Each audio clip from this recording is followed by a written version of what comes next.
warahmatullahi wabarakatuh. Ini Buya, saya mau pengen penjelasannya tentang masa lalu diabaikan, kita nikmati masa sekarang, sementara hari esok itu kan belum tahu. Yang saya tanyakan, bagaimana dengan cita-cita atau rencana, umpama kita itu ada sesuatu yang baik, ya cita-cita aja dah. Nah, bagaimana dengan persiapan untuk mencapai sesuatu yang belum tahu atau cita-cita? Yang pertama. Yang kedua, bagaimana dengan kehidupan malaikat sementara kehidupan setan? Atau kan diibaratkan setan itu energi yang negatif.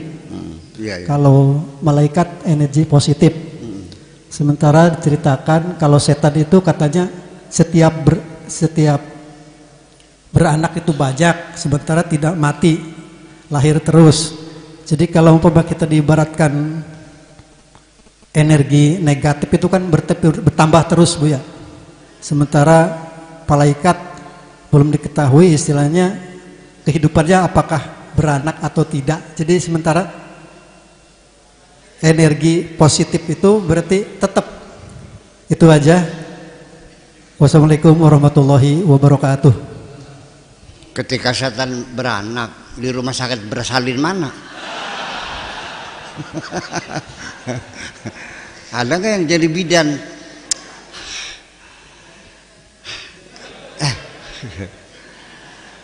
Ini kita saja mendapat informasi tentang makhluk-makhluk yang ada di dimensi yang lain, seperti jin. Ya. Itu juga gelombang. Kita juga sebetulnya sama. Kita ini sebetulnya sama, makhluk ruhani juga di dalam kita mah.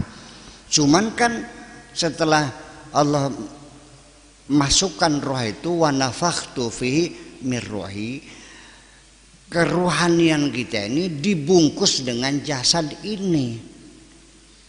Nanti roh itu ada yang paling dalam sekali, namanya sir. Itu yang tidak bisa diketahui oleh siapapun, termasuk setan juga nggak bisa ngintip, malaikat juga yang itu Allah itulah. Jadi kalau di sini kayak chip ya, gitu ya, ujungnya ya inti, ya itu yang menyimpan data. Kalau itu ya menyimpan data lengkap lah, DNA-nya barangkali. Jin saja yang bisa kita ketahui itu informasinya tidak terlalu banyak. Kalau hadis-hadis gitu saya nggak tahu lah, itu menyebut cerita orang. Ternyata banyak yang dicoretin oleh Imam Bukhari kok, begitu tuh. Ya itu kan mungkin mitos-mitos yang masuk dari Israiliyat. Dari Al-Quran saja itu jin itu sendiri mengatakan bahwa kita ini di alam jin ini ada jin-jin yang soleh, ada jin yang bangor, ada juga jin yang jadi raja ya ada, jin rakyat biasa ada, jin gorong-gorong ya ada juga.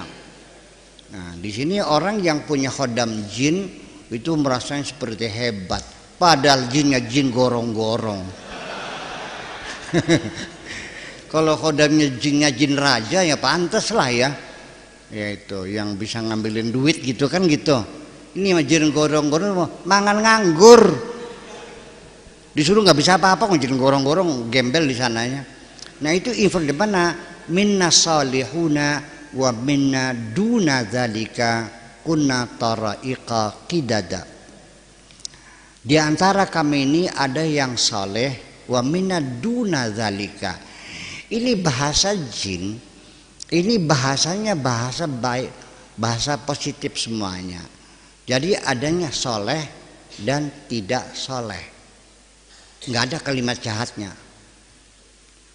Cantik lawannya apa? Enggak ada jeleknya pasti. Cantik tidak cantik gitu. Minna solihuna wa minna duna zalika. Jadi soleh dan duna soleh. Ada yang soleh, ada yang tidak soleh.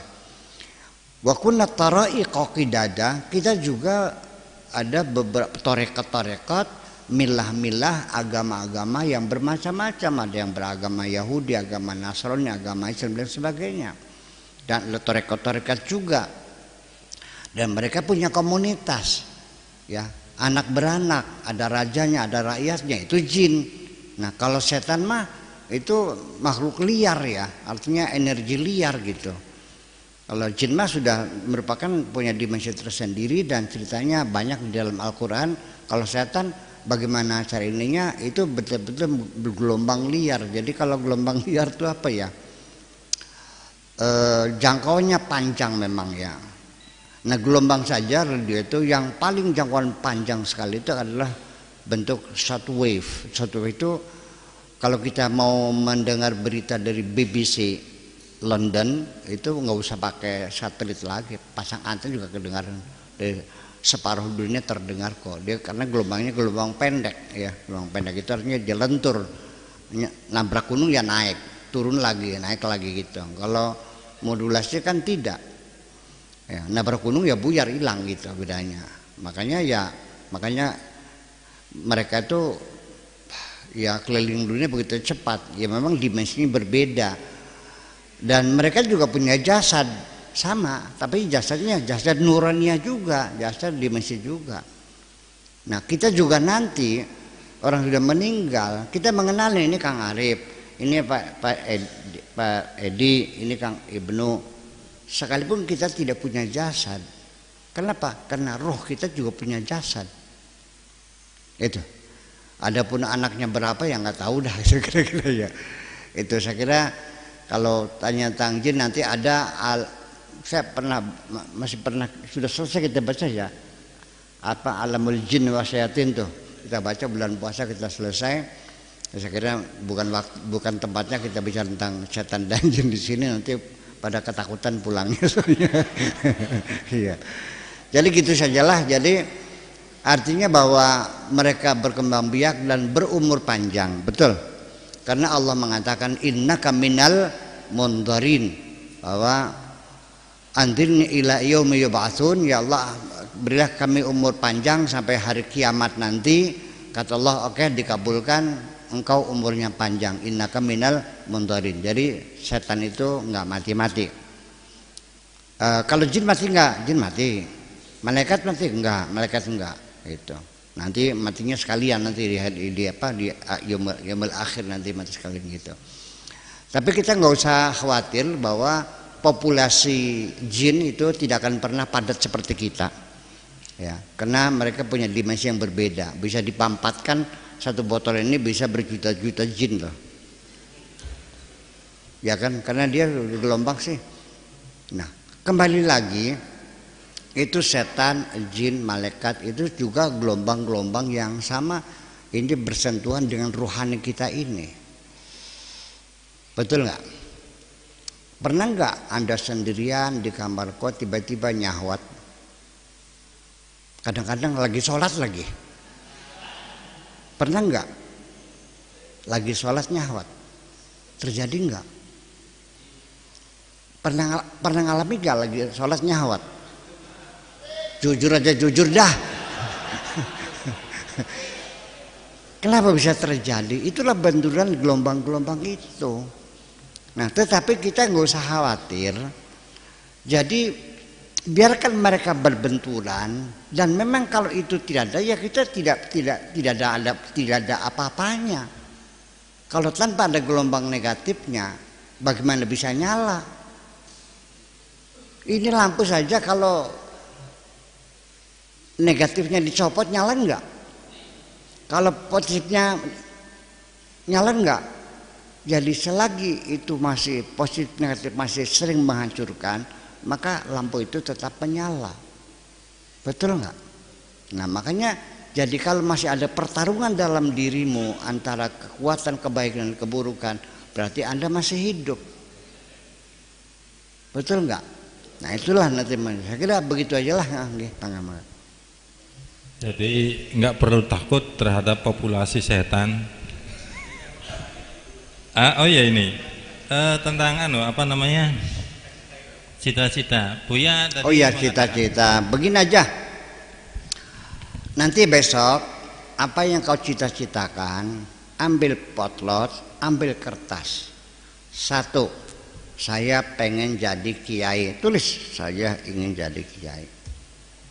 Apalagi saya pengen bikin rumah. Oke, saya pengen punya mobil. Tuliskan berapa ratus item, silakan tuliskan di kertas, lalu taruh di laci. Jangan ditaruh di dalam hatimu. Silakan tidur yang nyenyak dan sudah dituliskan. Nggak bakal diambil sama jin enggak kok. Ya. Nah, nanti dalam mencapai cita-cita tentu nanti akan ada regulasi di dalam otak kita. Nanti akan dibuat satu skala prioritas. Apa rumah dulu, apa mobil dulu, apa buat modal dulu. Ini ada TKW yang pulang dari luar negeri, pulang-pulang bikin rumah, nggak punya usaha, akhirnya berangkat lagi, ya kan begitu.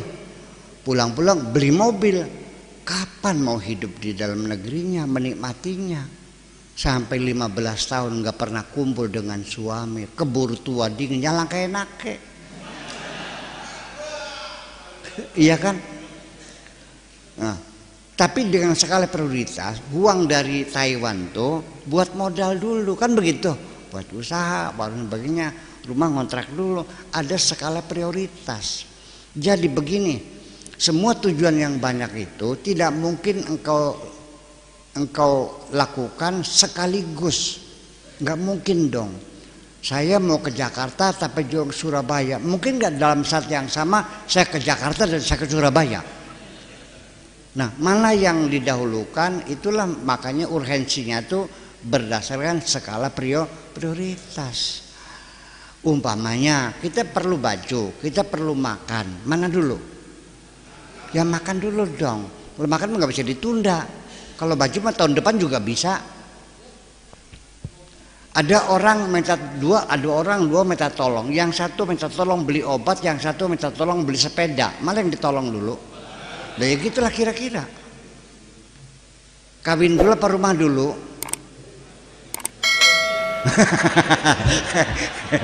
Oke.